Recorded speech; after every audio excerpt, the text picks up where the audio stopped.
എന്റെ വിഷയത്തോട് പറയുമ്പോൾ അനിൽകുമാർ പറഞ്ഞ്, അതായത് ശത്രുപക്ഷത്ത് നിന്ന് സംസാരിക്കുന്ന, ഞാൻ ശത്രുപക്ഷത്ത് നിന്ന് പലപ്പോഴും സംസാരിച്ചിട്ടുണ്ട്. എന്ന് വെച്ചാൽ ഞാനും ഒരു സർക്കാർ ജീവനക്കാരിയായിരുന്നല്ലോ.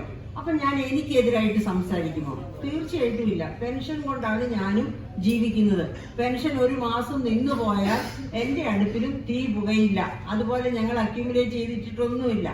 അപ്പൊ അങ്ങനെ, പക്ഷെ എങ്കിൽ പോലും എല്ലാത്തിനും ഒരു പരിധിയുണ്ട് എന്ന് വിശ്വസിക്കുന്ന ഒരു വീട്ടമ്മയാണ് ഞാൻ.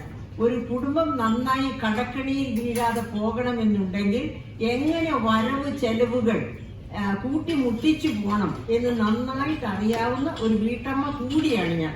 ഇന്ന് രാവിലെയും ഞാൻ എന്റെ ഭർത്താവിന് വേണ്ടി ആഹാരമൊക്കെ പാചകം ചെയ്ത് വെച്ചിട്ടാണ് വന്നിരിക്കുന്നത്. അപ്പൊ അങ്ങനെ കുടുംബം നന്നായിട്ട് നോക്കുന്ന ഒരു ധനമന്ത്രിക്ക്, സ്വന്തം കുടുംബം നന്നായി നോക്കാൻ അറിയാവുന്ന ഒരു ധനമന്ത്രിക്ക് ഒരു സംസ്ഥാനത്തിന്റെ ബജറ്റും നന്നായി നോക്കാൻ പറ്റുമെന്ന് തന്നെയാണ് എന്റെ വിശ്വാസം. അല്ലെങ്കിൽ അദ്ദേഹത്തെ ആരെങ്കിലുമൊക്കെ തെറ്റിദ്ധരിപ്പിക്കണം, അല്ലെങ്കിൽ അദ്ദേഹത്തിന് ധാരണകൾ ഉണ്ടായിരിക്കരുത്. എങ്ങനെയാണ് ഈ സംസ്ഥാനത്തെ കടക്കണിയിലേക്ക് പോകാതെ കൊണ്ടുപോകേണ്ടത് എന്ന ധാരണ അദ്ദേഹത്തിന് ഉണ്ടായിരിക്കില്ല. ഇതിലേതാണ് ഇപ്പോൾ നടക്കുന്നത് എന്നറിഞ്ഞുകൂടാ. പക്ഷെ എന്റെ പ്രിയപ്പെട്ട സുഹൃത്തുക്കളെ, സത്യത്തിൽ കേരളം ഇതുവരെ കണ്ടിട്ടില്ലാത്ത ധനപ്രതിസന്ധിയിലാണ് ഇപ്പോൾ. എന്തുകൊണ്ടാണ് ഒരുപക്ഷെ കേന്ദ്ര ഗവൺമെന്റ് ഈ സംസ്ഥാന സർക്കാരിനെതിരെ ആക്ഷൻ എടുക്കാത്തത് എന്ന് നമുക്ക് പലപ്പോഴും അത്ഭുതം തോന്നും. കാരണം അത്ര വലിയ, അതായത് നമ്മളെ ഒന്ന് നോക്കണം, മെഡിക്കൽ കോളേജില് ചികിത്സിക്കാൻ ഉപകരണങ്ങളില്ല, മരുന്നില്ല. ഇതൊക്കെ കൊണ്ട് എന്നാലേ പീഡിയാട്രിക് വിഭാഗത്തിൽ പോലും എന്തെങ്കിലും നടക്കുന്നുള്ളൂ. അതുപോലെ തന്നെ സാമൂഹ്യ സുരക്ഷാ പെൻഷൻ, അതിനു വേണ്ടിയാണ് ശ്രീ ബാലഗോപാൽ 2% സെസ്, ഇന്ധന സെസ് ഏർപ്പെടുത്തിയത്. അതിന് അദ്ദേഹം ആ പ്രസംഗത്തിൽ തന്നെ, ബജറ്റ് സ്പീച്ചിൽ തന്നെ പറഞ്ഞിരുന്നു, ഈ 2% സെസ് സാമൂഹ്യ സുരക്ഷാ സെസ് ആണ് എന്ന്. എന്നിട്ട് എവിടെ പോയി? സാമൂഹ്യ സുരക്ഷാ സെസ് കൊടുക്കാൻ പറ്റുന്നില്ല. അതുപോലെയാണ് ഓരോ മേഖലയും നമ്മൾ എടുത്തു നോക്കിയാല്. അതായത് നെൽകർഷകന് PRS, പാഡി റെസീറ്റ് ഷീറ്റ്, ഞാൻ തകഴിയിലെ അദ്ദേഹം ആത്മഹത്യ ചെയ്തെന്ന് ഞാൻ എഴുതിയിരുന്നു. PRS എന്ന് പറയുന്നത് തൂങ്ങിച്ചാവാനുള്ള കയറാണെന്ന്. സത്യത്തിൽ അങ്ങനെയാണ്, ആ തരത്തിലേ അതിനെ കാണാൻ പറ്റൂ. കാരണം നമ്മുടെ ഒരു മന്ത്രി തന്നെ പറഞ്ഞത് നിങ്ങൾക്കറിയാം, ഇവിടെ നെല്ല് കൃഷി ചെയ്തിരുന്നില്ലെങ്കിൽ എന്താണ് നമുക്ക് അടുത്ത സംസ്ഥാനങ്ങളിൽ നിന്ന് കിട്ടുകയില്ലേ എന്ന്.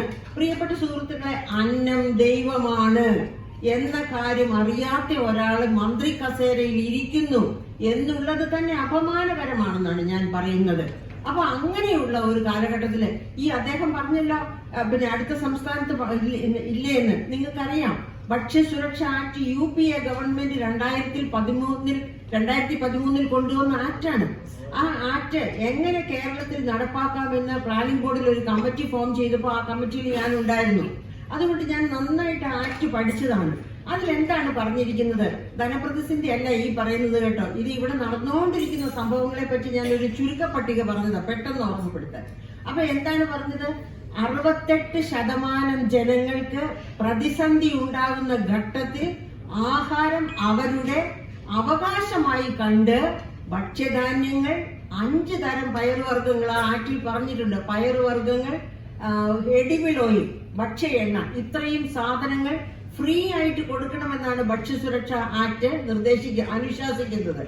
ആ 68%ത്തിനാണ് നരേന്ദ്രമോദി എന്നും നിങ്ങൾ ന്യൂസ് കേൾക്കുമ്പോൾ 80 കോടി ജനങ്ങൾക്ക് കൊടുത്തുകൊണ്ടിരിക്കുന്നു, ഭക്ഷണം കൊടുത്തുകൊണ്ടിരിക്കുന്നു എന്ന് പറയുന്നത്. അത് 80 കോടി, നമ്മുടെ 142 കോടി 86 ലക്ഷം ജനങ്ങളുടെ 68% 80 കോടിയാണോ എന്ന് നിങ്ങൾ വർക്കൗട്ട് ചെയ്ത് നോക്കണം കേട്ടോ.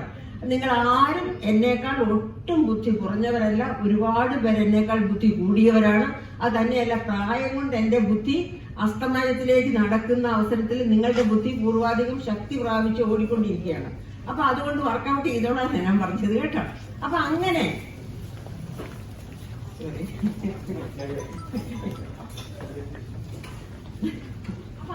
ഈ 68%,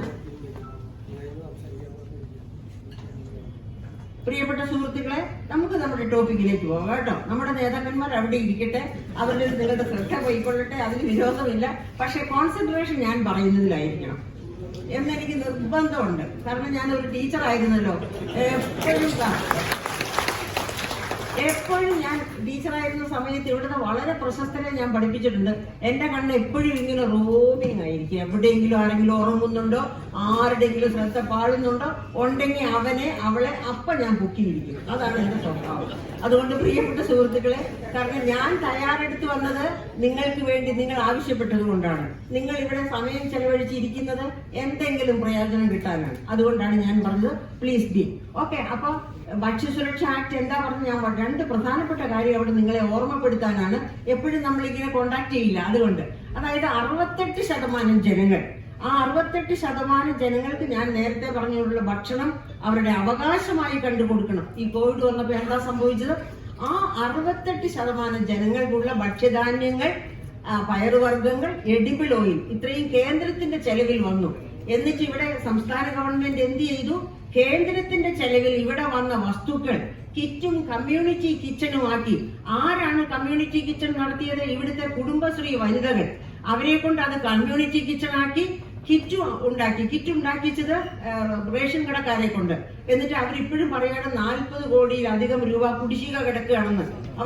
അവരതിന്റെ പേരിലാണ് ഈ ക്രിസ്മസ് വന്നപ്പോ സമരം ചെയ്യാൻ തയ്യാറായത്. അപ്പൊ എന്തൊക്കെയോ പറഞ്ഞ് അവരെ പാസിഫൈ ചെയ്ത് സമരത്തിലേക്ക് പോയില്ല. അപ്പൊ ഞാൻ പറയുന്നത് 2ാം പിണറായി ഗവൺമെന്റ് ഭരണത്തിലേക്ക് വന്നത് ഇവിടെ എല്ലാ പാർട്ടിക്കാരും കാണും. പക്ഷെ ഞാൻ ഈ പറയുന്നത് വസ്തുനിഷ്ഠമായ ഒരു സത്യം മാത്രമാണ്. ആരെയും പക്ഷം ചേർന്നല്ല പറയുന്നത്. അതായത് ഇങ്ങനെ കിട്ടിയ അരിയും ധാന്യങ്ങളും ഒക്കെ കമ്മ്യൂണിറ്റി കിച്ചണാക്കി, കിറ്റാക്കി അത് ജനങ്ങളിൽ എത്തിച്ചാണ് 2ാമത്തെ ഭരണം ഏറ്റെടുത്തത്. അല്ലാതെ ആദ്യ 5 വർഷ ഭരണകാലത്തെ എന്തെങ്കിലും മികവ് കൊണ്ടല്ല. ഏതെങ്കിലും മികവ് ചൂണ്ടിക്കാണിക്കട്ടെ. ആ മികവ് അർഹിക്കുന്ന അർത്ഥത്തിലുള്ള മികവല്ല എന്ന് എസ്റ്റാബ്ലിഷ് ചെയ്യാൻ ഫാക്ട്സും ഫിഗേഴ്സുമായിട്ട് മേരി ജോർജ് ഇവിടെ ഉണ്ടായിരിക്കും. അത്രയ്ക്ക് ധൈര്യത്തോടെയാണ് ഞാൻ പറയുന്നത്. അപ്പൊ അങ്ങനെ കിറ്റും കമ്മ്യൂണിറ്റി കിച്ചണും കൊണ്ട് 2ാം ഭരണത്തിലേറ്റ അദ്ദേഹമാണ്, അല്ലെങ്കിൽ ആ ഭരണകൂടമാണ് ഇപ്പോ വീണ്ടും നവകേരളം, കേരളീയം ഇങ്ങനെയൊക്കെ നമ്മളെ പറ്റിച്ചുകൊണ്ട്, അതിനൊക്കെ അജണ്ടയുണ്ട്. അജണ്ടയിലേക്ക് ഞാൻ പോകുന്നില്ല. നമുക്ക്